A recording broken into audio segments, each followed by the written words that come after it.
Welcome to Conversations with Tom Shorkey. Conversations explores the past, the present, and the future of the communities in which we live through the eyes of interesting individuals. Now let's join our host, Tom Shorkey. Welcome to Conversations. I'm your host for today's show, Tom Shorkey. We have a very interesting guest with us today who has a very interesting story to tell. And we'll mix in fire, we'll mix in ferries, we'll mix in presidential visitations. We have a St. Clair resident with a Marine City business, so it should touch all of our listening area. With me today is the co-owner of 235 Broadway, John Negus. And welcome to the show, John. Thanks for having us. We appreciate it. And when you say co-owner, that means there's somebody else involved, and who would that be? That's my wife, Dawn, which is actually working at the building right now with the contractors to make sure we reopen here soon. Great. Now, for our listeners at home, 235, corner of Broadway, kitty corner from the famous City Hall. But before we get into the 235 story, let's get into the John and Dawn story first. John, where'd you go to high school?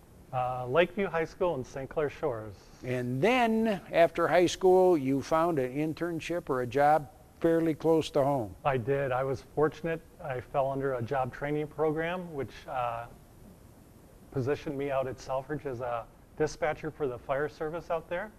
And after 2 years dispatcher, I moved up to firefighter. They had sent me out to Illinois and Texas to learn Air Force firefighting.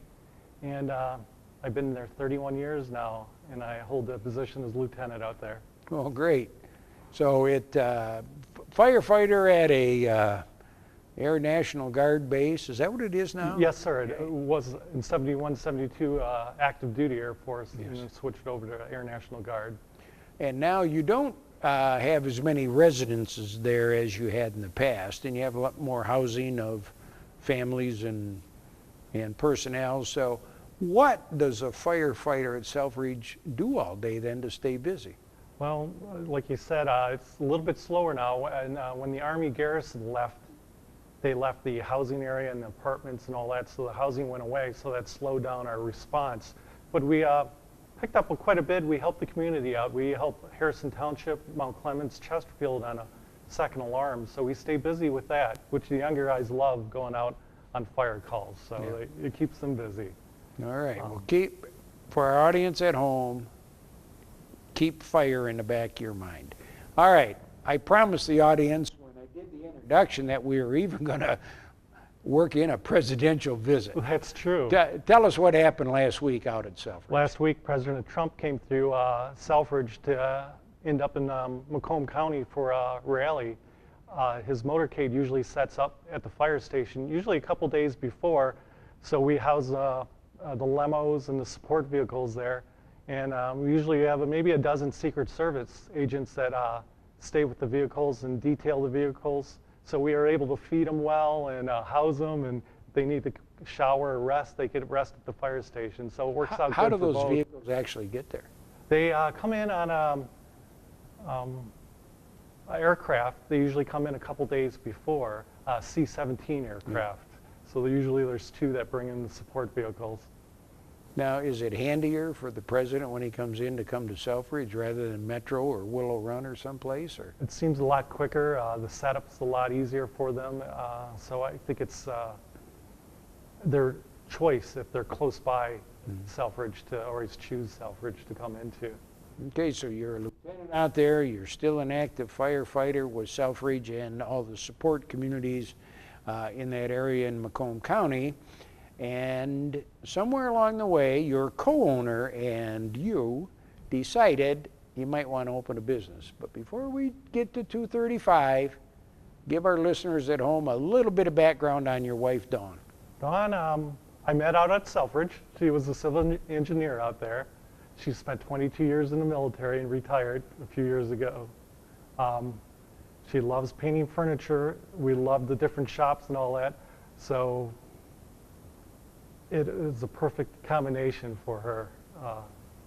And back in the 80s, St. Clair Shores was a very hopping place. A lot of student population. Absolutely, yeah. 3 different school districts, Lakeshore, Lakeview, and South Lake. And here you run into the civil engineer at Selfridge Air Force Base that actually went to schools in St. Clair Shores Right, also. and Right never next met her door. before that. Never met her before that. That's, all right, and you have a daughter? We do. Sophia, she's 12. Sophia's 12. So somewhere in the mix of your job, her career, your daughter, there was a plan hatched about a store. Tell our listening audience how that came about. Absolutely.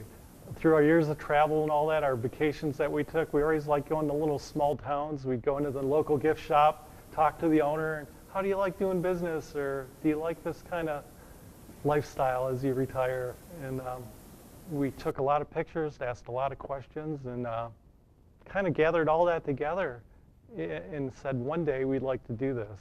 And we found a store that was vacant, or a building that was vacant in Marine City. And I looked at Dawn, I go, our parents are probably not going to be happy with us with this choice, but we bought the building and started renovation. And almost a year of renovation, we were able to open the store. All right, you and Dawn decided you're going to open a store. You looked around at all the other things.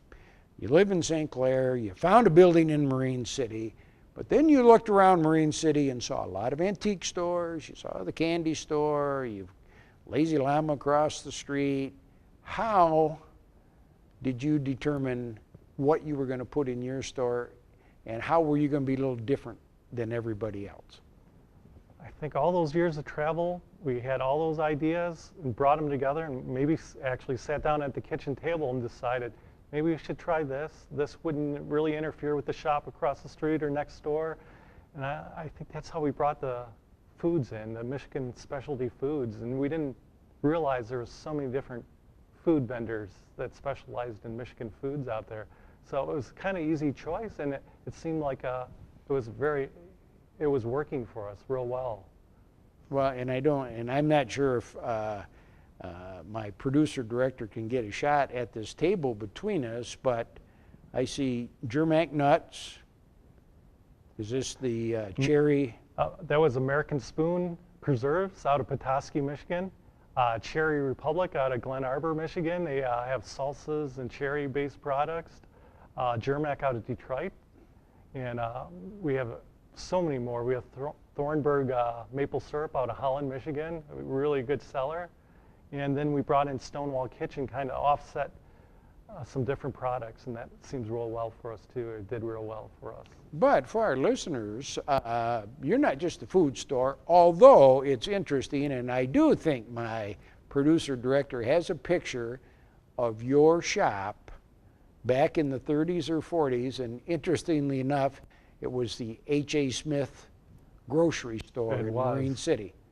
And then later it evolved in a number of businesses, including Joe Dogg's. Yes. But it was also the IGA, and the Beatty's IGA, second or third stop in Marine City before they moved over to where the Food Depot is. That's right. So you've got a history of food, but your store's more than just food.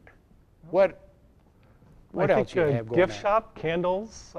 We sell 2 lines of chalk paint that my wife uses on the furniture. You talk about chalk paint. Tell, what is chalk paint? Chalk paint is really a hot item right now. It does a wonderful job restoring older pieces of furniture, whatever color the customer wants it, any variation. It's just a real user-friendly paint that we could, when we send the customer out with a can of paint, we know they could do a quality job on their piece of furniture or whatever they're painting with it. So it's easy to sell, and it's just a wonderful product. Now, when I was in your store last fall, your wife was getting ready for an evening activity, and that was how to refurnish furniture or something? Yes, Tell sir. me about that part. She loves doing it. She's talented at it. So usually twice a month we'll have 6 or 7 people that join us in back, and they'll go over from cleaning a piece of furniture to sanding it to painting it or priming it and then painting it and then having the finished product if it needs waxed or anything like that.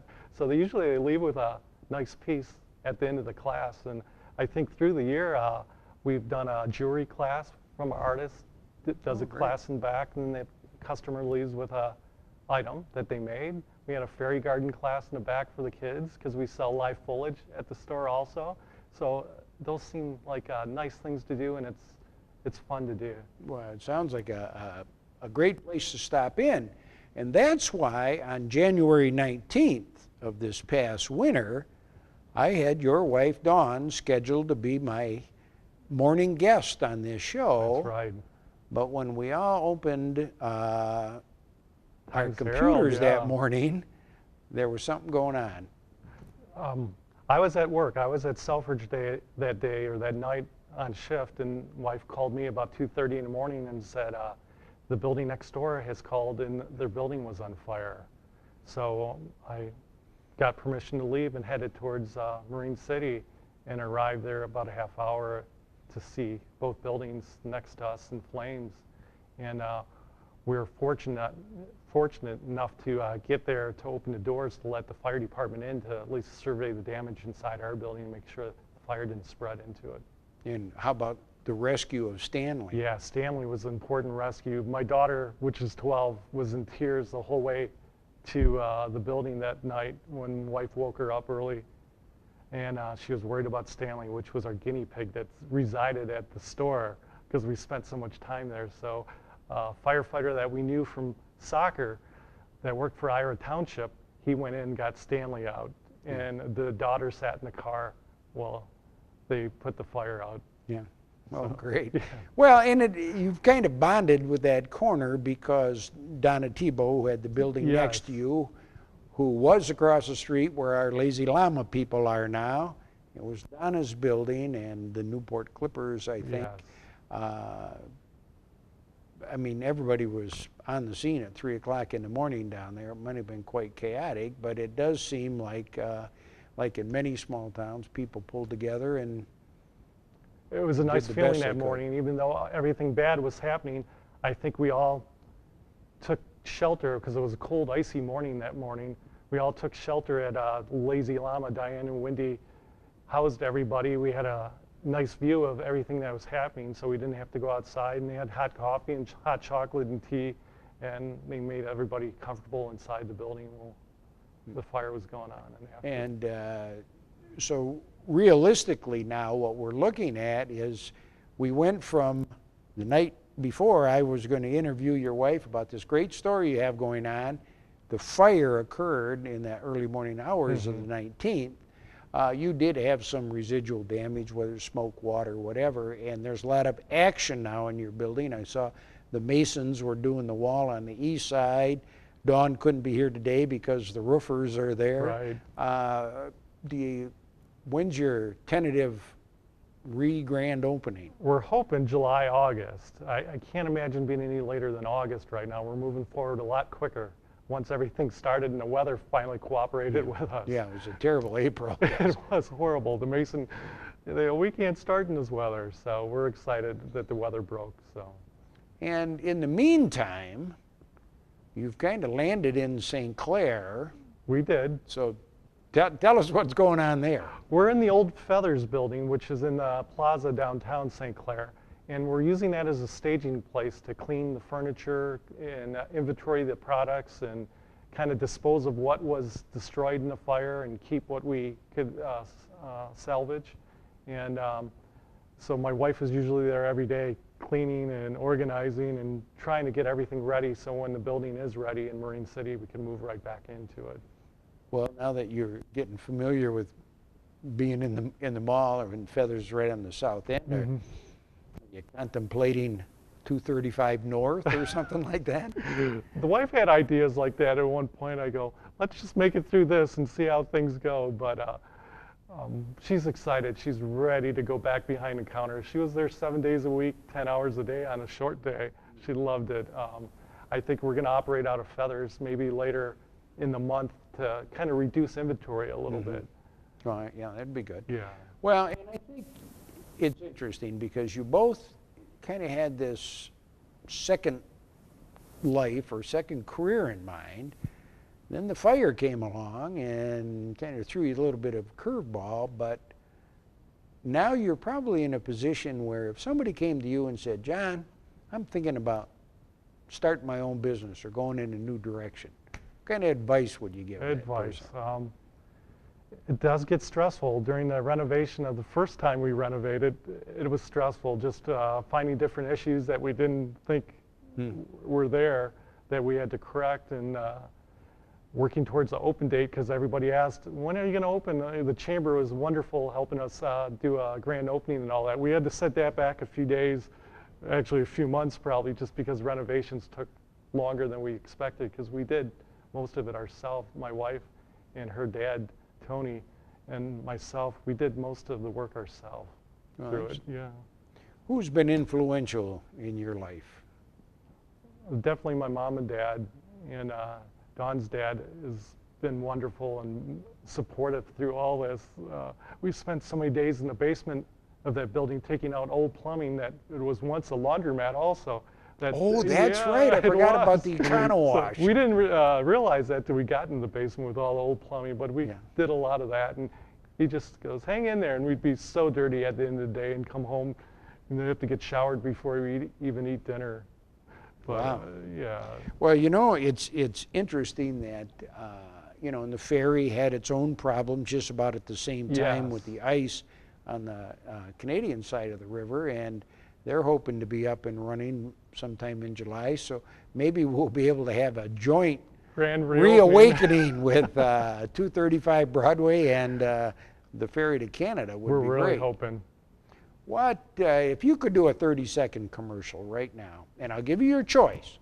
You can do a 30-second commercial about 235, or you can do a 30-second commercial on Marine City.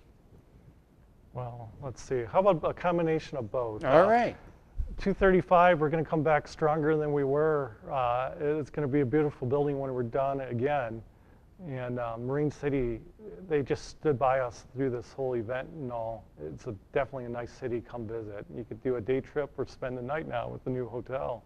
So definitely a nice place to do business. Great. For our listeners at home, our guest today, John Nagus, his wife Dawn, is with the contractors putting the building back together today. 235 was a very unique and interesting building before they had the calamity next door. They're scheduled to reopen this summer, and when you're out and about and visiting all the shops and restaurants in Marine City, peek in the windows, because you'll see what kind of progress is being made, and we'll look forward to a grand opening, hopefully before the end of July.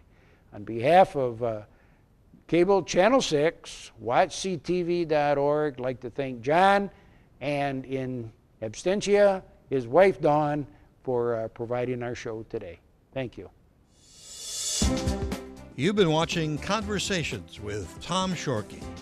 Conversations explores the past, the present, and the future of the communities in which we live through the eyes of interesting individuals. If you have an idea for a future conversation, please contact us at www.watchctv.org. Thanks for watching Conversations with Tom Shorkey.